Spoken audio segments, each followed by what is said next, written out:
इयत्ता 10वी यातला तिसरं लेसन आहे शाल. तर आज आपण शाल या विषयी अभ्यासणार आहोत. तर याचे लेखक आहेत रा. ग. जाधव. यांचं पूर्ण नाव आहे रावसाहेब गणपतराव जाधव. तर यांनी काय आहे, विविध प्रकारच्या समीक्षा लेखन आणि कविता, नाट्य पुस्तके आणि विविध असे लेखन कार्य केलेले आहेत. तर आपण आता पाठाला सुरुवात करू. एकदा मी पु. ल.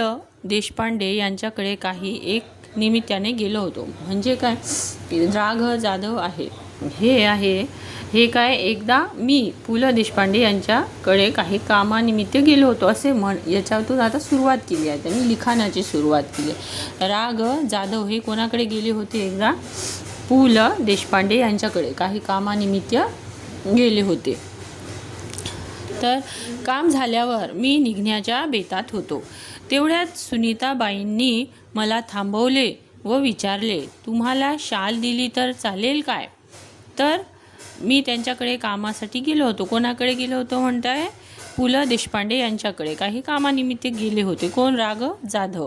तर त्यांचं काम झाल्यावर ते निघण्याच्या बेतात होते, म्हणजे तयारीत होते. बेत म्हणजे तयारीत होते. तर तेवढ्यात सुनीताबाई सुनीताबाईंनी त्यांना थांबवले आणि तुम्हाला शाल दिली तर चालेल काय असं त्यांना विचारलं. कोणाला विचारलं? हे रा. ग. जाधव यांना विचारले. तर मी एका पायावर हो म्हटले, म्हणजे मी पटकन हो म्हटले. कोणी म्हटले? रा. ग. जाधव यांनी हो म्हटलं. पु. ल. व सुनीताबाई यांनी मला शाल द्यावी हा मला मोठा गौरव वाटला. ती शाल मी माझ्या खोलीतल्या सुटकेसमध्ये ठेवून दिली. वापरली मात्र कधीच नाही. म्हणजे खूप आवडीने त्यांनी ती शाल त्यांच्याकडून घेतली, परंतु ती त्यांनी यूजमध्ये कधीच आणली नाही. कोणी? रा. ग. जाधव यांनी. तर पुढे वाईला विश्वकोशाच्या अध्यक्ष म्हणून मी गेलो. म्हणजे विश्वकोशाचे संपादना कार्यामध्ये रा. ग. जाधव यांनी कार्य केलेले होते.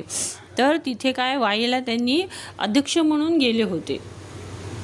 तिथे नदीकाठच्या प्राज्ञ पाठशाळेच्या खोलीत मी राहत असे.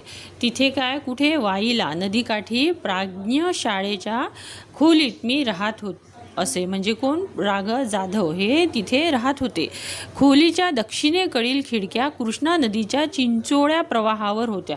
म्हणजे कृष्णा नदी काठी एक खोली होती, तिथे ते काय, रा. ग. जाधव राहत होते. तर ती काय आहे, नदीच्या चिंचोळ्या प्रवाहावर होत्या. खिडक्या कशा होत्या? त्या खोलीच्या दक्षिणेकडील खिडक्या कृष्णा नदीच्या चिंचोळ्या प्रवाहावर होत्या. म्हणजे काय, चिंचोळा प्रवाह म्हणजे असा खोली आणि त्याच्या बाजूनी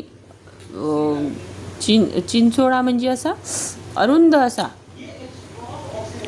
जशी एखादी नाली वगैरे जात असते त्या प्रकारे, म्हणजे छोट्या स्वरूपातून असा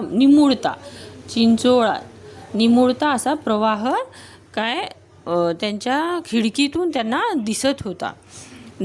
थंडीच्या दिवसात एक बाई माझ्या खिडकीखालील घाटाच्या छोट्या तटावर तिचे छोटे मूल व एका टोपलीत ठेवून मासे पकडण्याच्या उद्योगात होती. आता थंडीचे दिवस होते, तर त्या वेळेसचे एक गोष्ट ते सांगत आहे की एकदा काय, थंडीच्या दिवसामध्ये एक बाई खिडकीखालील घाटाच्या छोट्या तटावर तिचे छोटे मूल एका टोपलीत ठेवून मासे पकडण्याच्या उद्योगात होती. म्हणजे मासे पकडायसाठी ती एक बाई आली होती. तिने काय केलं होतं, तिचे मूल एका छोट्याशा टोपलीत ठेवले होते.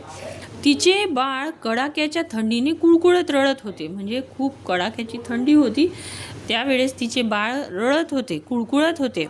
पण आई तिकडे बघतही नव्हती. पण त्या बाईचे तिच्या मुलाकडे लक्षही नव्हतं. मला मात्र राहावले नाही म्हणजे कोणाला नाही राहावले? इथे रा. ग. जाधव यांना काय राहावले नाही. म्हणजे काय, त्यांना बेचैन होऊन गेलं की अरे तो मुलगा तर तसा कुळकुळत आहे, त्याला काही पांघरून नाही वगैरे, म्हणून ते काय त्यांना राहावलं नाही बघणं. मी सुटकेसमधील पुलकीत शाल काढली. म्हणजे सुटकेसमध्ये जे त्यांना मिळाली होती, पु ल देशपांडेकडून मिळालेली शाल, जी त्यांनी कधीच उपयोगात आणली नव्हती, अशी नवीन कोरी शाल त्यांनी काढली आणि 5-50 रुपयांच्या नोटा काढल्या व त्या बाईला हाक मारली.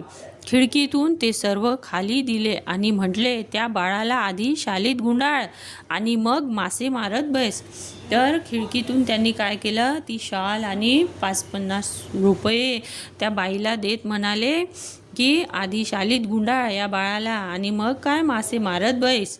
या घटनेची ऊब पुलकित शालीच्या उबेपेक्षा अधिक होती. म्हणजे जी शाल आहे, शाल कशासाठी पांघरतात, आपल्याला ऊब मिळावी म्हणून, तर त्या पुलकित शालेच्या उबेपेक्षा अधिक होती. काय या घटनेची ऊब, म्हणजे हे घटनाच त्यांच्या जीवनामध्ये घडली की त्या लहानशा बाळाला थंडीमध्ये कुळकुळत होता, त्याच्या अंगावर काहीच नव्हतं, तरी त्याची आई त्याला त्या काठावर ठेवून, टोपलीत ठेवून गेली मासे मारण्यासाठी, म्हणजे काय पोट भरण्यासाठी.